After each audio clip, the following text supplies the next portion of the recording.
Extravagant Fragrances back here again, back to cover the topic of the difference between selling the designer body oils and the advantages and also the disadvantages. And I also want to get into the advantages of selling the no-name, fragrances, the traditional fragrances, and also some of the disadvantages of that. Okay, and so I've noticed, I've been in this business now, I think it's been 15-16 years now, and so I've noticed some different trends that are taking place, and that being the fact that when it comes to wholesalers, I've noticed, and a few other vendors have also noticed, that there are certain major wholesalers who they carry mostly like the designer body oils, right? For example. And what's going on and the trends that I'm seeing is I'm seeing reverse trends happen here. Okay, now let me explain. So you have, let's say, the big distributors, for example, they'll jump on the whole designer bandwagon. They've been into the designer body oils.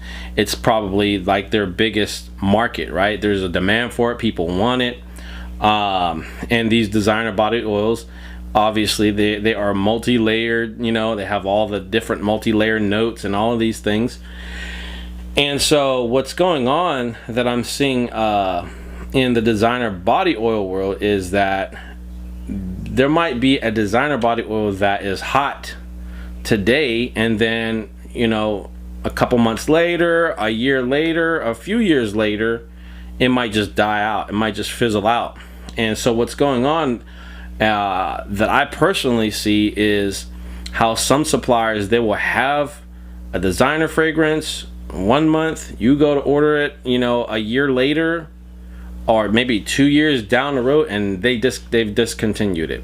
And there are other body oil sellers. For those of you who are watching, if you're also a vendor, you're probably saying to yourself as well, yeah, I know there's one of my suppliers, they don't carry this fragrance anymore. Well, that's because they are it's chasing the trends. You know what I'm saying? Now let me talk about the advantages. There are some advantages. When you have the designer body oils, yes, you might be able to cater to a certain customer that maybe they don't want to shell out $200, $300, $400, $500 for the original, right? And so for you to be able to offer an inexpensive option, right, then there can be some money to be made in that, right? However, when those trends die out, and the next, newest designer fragrance comes along, then you end up having this inventory. And I've seen it even with bigger distributors, where it's like they'll have a closeout rack, right? They'll have a rack where it's like all of these must go, right? It's in, it's out.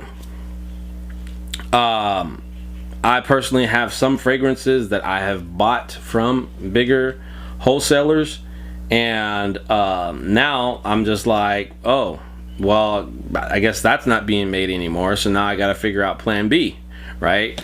And so so that is the disadvantage. The advantage is that you have some of the latest things, right? It might be hot. You might be able to make a whole lot of money. I know plenty of oil vendors who make a lot of money, who do very well, coming out with the latest, whatever that designer body oil might be, right?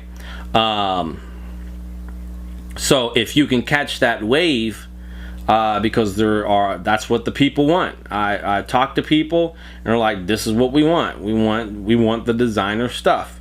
Now the disadvantage to me, and I have seen this in my own business, is that there's some fragrances, like I said, they were hot before, and now they're no longer hot.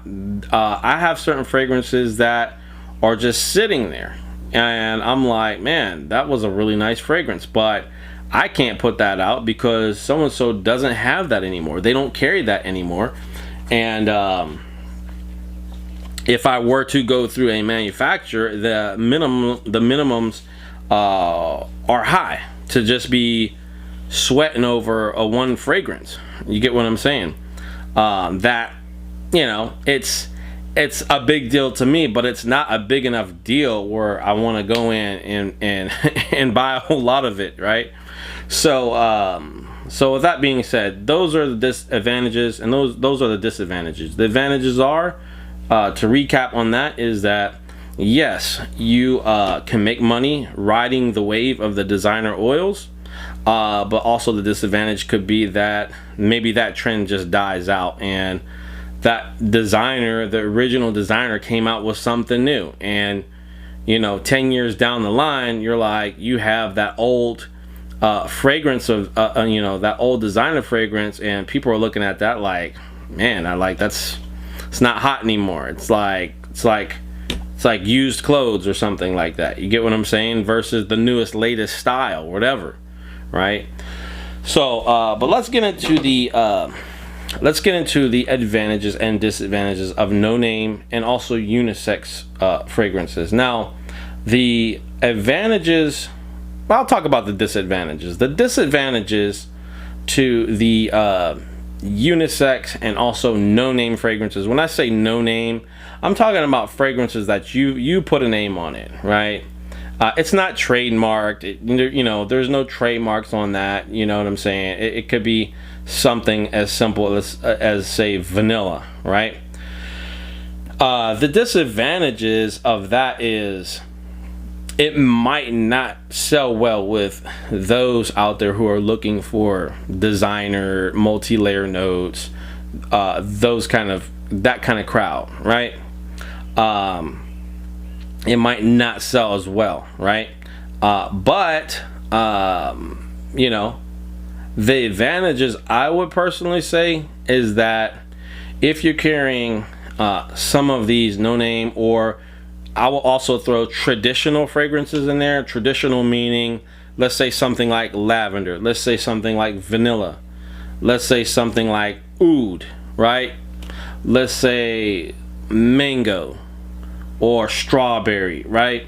The advantages of carrying those is that there's always going to be a market. Was I talking about the advantages or the disadvantages? We'll bounce back and forth, okay? So the advantages of carrying those is that there's always a space. I find the traditional fragrances to be the easiest to sell, actually. You know, it's to me, it's like slow and steady wins the race, right? I know that, for example, if I have the best selling vanilla, right, can I come with the best quality vanilla on the market? Can I come with the best quality strawberry or the best quality watermelon or mango, right? Then I would say that there's an advantage to that, and that allows you to constantly stay relevant. Because the thing is, if you are not chasing with the designer oil niche, right? If you're one of those that are really heavy into the designer oils, as long as you are into the designer oils, you're constantly having to chase the trends, the market trends, and always having to bring in the latest, the greatest, and be out with the old, right? And I think there was an older this guy was like a master perfumer, and he was talking about how he was actually kind of bothered by the fact that, you know, back in his day when he was a younger perfumer, it would take a while to develop certain fragrances. It would take time. I mean, because it literally is an art form. And he was saying how he didn't like how, you know, in 1 year, you know, the trends change, and here's the latest fragrance, right? So he just didn't like how rapidly like the trends would change so fast. And so that's the thing about like the designer body oils. If you're going to be into the designer body oils, you need to constantly be on top of the latest trend. You need to be in the magazines, like who's coming out with what, right? What is the latest this or that, and be ready to ride that wave. And also know that some of the older stuff you're just gonna have to purge it. You might have to purge it out, because the bigger wholesale distributors who stock pounds and pounds of the fragrance, most likely they're going to discontinue those fragrances because they only have so much warehouse space. You get what I'm saying? And so they need to be able to accommodate these ever-changing trends in the marketplace. Now, here is another thing I would say with the designer body oils, and for those of you who have been in this business long enough will know that there are also some of the other things that you have to face is in the marketplace. There are agencies that go out there and they troll the websites, they troll the platforms, they troll all the marketplace platforms to see, and even in some cases, I'm gonna have to make this video longer. Hold on, there's gonna be a part 2, guys. Okay, so part 2. So as I was saying, with the advantages and disadvantages of selling the designer body oils, and also the unisex, as I was saying, there are agencies that will go out. They will go to all your top selling platforms, right?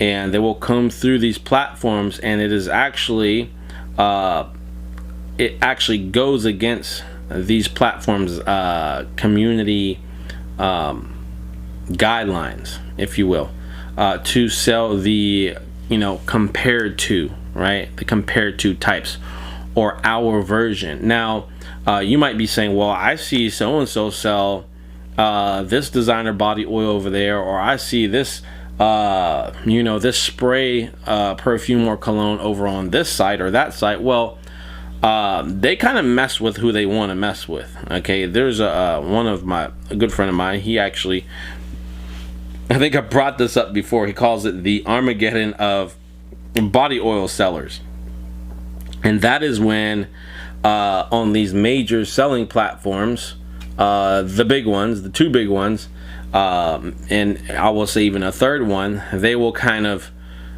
go through and it will just wipe out all those selling accounts of people who are selling the designer body oils. So these are just some of the different things you have to worry about. You may even run into problems where credit card merchant providers will refuse service to you for selling the designer body oils, right? So it is not illegal, right? You have to use the proper disclaimers so that people know that you are not selling a counterfeit, okay? So that people know that this is not the original, right? We're not trying to be the original. All the legal disclaimers, if you guys want to look into that, all the legal disclaimers, I would get with a trademark attorney and talk with them, right? They will give you the ins and outs of that. But again, from what I've seen, to me it seems like the law is very gray. It's very like, yeah, it's legal, but it's not legal, and it kind of depends on who these agencies really want to mess with, right? So with that being said, this is one of the things you have to kind of think about if you're going to be selling like the designer body oils. You may have credit card merchant providers that may reject service to you, right? Now if you are selling let's say at a physical storefront where you don't have to worry about that, then you might be fine, right? But again, over the years of selling oils, it made me think, well, the heck with that. Like, why I'm sitting here looking at some of the designer companies, like let's say Tom Ford, for example, right? Now this is a point that I wanted to make, and that was that I was talking to a vendor, and we were talking about how when it comes to fragrances, you got to have a lot of options because people want what they want. The biggest spenders tend to be women, right, versus men, and so they're the biggest spenders, but they're also very picky, right? And so they want what they want, right? They want the latest thing that just came out. And so so with the designer body oils, as I was saying, with the designer companies, as I was saying, like Tom Ford, for example, this vendor I spoke to, we talked about how they only had a few fragrances. They don't have like hundreds of fragrances, right? And if you even look, like they're going like kind of like back to the traditional single note fragrances. Like I believe Tom Ford has a lavender out there. Like I could do that. I can do lavender. You get what I'm saying? And so it's like the body oil vendor is chasing the designers, whereas to me it appears that the designers are chasing the traditional fragrances, right? You got tobacco vanilla, which is, to me, is semi single note, right? You got I think there's some brands that are even doing patchouli. You got vanilla. You have I mean, it's going to be funny to see somebody go straight like frankincense. You get what I'm saying? There might be a big designer brand that already has that, but you get what I'm saying? So I'm saying all of this to say that the designer oils, there's a market for that, and if you are ready to chase those trends, by all means, right? But if you are looking to stock fragrances, like I have fragrances that I stock that I don't ever intend on not having in stock, like Tunisian frankincense, for example. That's something, as long as I'm in this business, I will always carry Tunisian frankincense, right? I will always carry Egyptian musk. That's just they're never just never going to get discontinued, right? Because I know these are traditional fragrances, that there's a market there, people always want it, and it's just gonna, that's just what it's gonna be. You get what I'm saying? Patchouli, it's always gonna, I will never do this business without patchouli. Okay, so you know, the way I think about it is like, say for example, you sell, I'll give you a perfect example. You sell to a father, right? This father, he wears this fragrance around his children. He has his signature scent, right? That could be sandalwood, that could be whatever, you know, that could be a fragrance that has cedar in it, right? It could be cedarwood, rose, whatever. And this father or this mother, they wear it around their children, and so that's their signature scent. Or let's say even if it's like the imported fragrances, or like a no-name fragrance, right? These parents wear these signature scents around their children, and so their children, they know that fragrance by their parents. They know their parents by that fragrance, and so they grow up, their parents pass away, and here it is, you still have that fragrance. Let's say you pass away, right? And you leave your fragrance business to your children, and those children of those parents grow up, and that fragrance, that their parents' signature fragrance, is still in their mind, and they go to seek it out. You have it, your children have it, who you left behind, they're carrying this fragrance, and it brings back memories.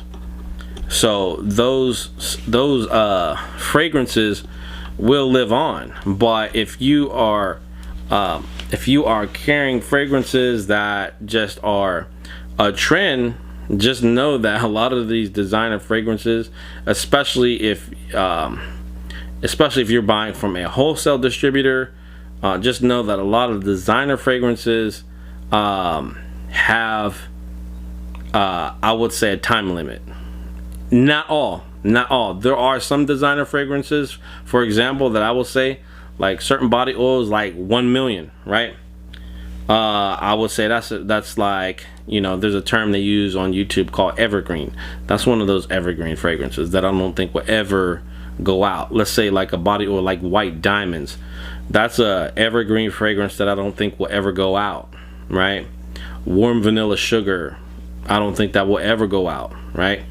But I would say a vast majority of the designer body oils, they're just, you know, there's a time limit, I believe, in it. You get what I'm saying? Like I said, there are some designer body oils that I carry that I actually have discontinued because I can't get it anymore, or the consumers have actually just lost interest in it. And so I think I don't know if I've covered everything. And so having said all of that, I'm just kind of putting this out there for those of you who are watching to kind of ponder on that if you're in this business, and to think about what model works best for you. Okay. You know, now, like I was saying before, I was talking about how Tom Ford, he has a lavender out there, and I'm like, well, I can sell lavender. And you're probably thinking to yourself, well, you're not Tom Ford. Well, so what? You get what I'm saying? With the internet now, with social media now, it has changed everything in the marketplace. It has allowed your everyday person to basically become like, I would say, like a micro celebrity, right? Or a micro designer. I'll give you the perfect example. There is a local girl who sells perfume. She works at one of the malls, and she is a perfume seller, and she is basically like, this girl is like a local celebrity in the perfume world. And she's not a big celebrity, but people in our locality, everybody knows this girl, and when they see her, they attach her face to perfume because she sells perfume. You know what I'm saying? And she runs local ads. So that's what I'm saying is, for those that out there that feel like you have to depend on only the designer oils, just know that you don't. When you're in this business, you absolutely have to build relationships with your customers, and at the end of the day, the customer isn't just buying fragrance, but they're also buying you. They're also buying you in the same way that when somebody buys a Creed or a Tom Ford or a Chanel, they're buying Chanel, they're buying Tom Ford, they're buying Creed. You get what I'm saying? They're buying whoever their favorite designer is. So if any of this resonates with you, I'm kind of running out of time on this SD card here. If any of this resonates with you, put it down in the chat. What are your thoughts? Do you think you have to, as a vendor, you have to be selling designer oils to make it? Or what do you think? Let me know. Take care, everybody.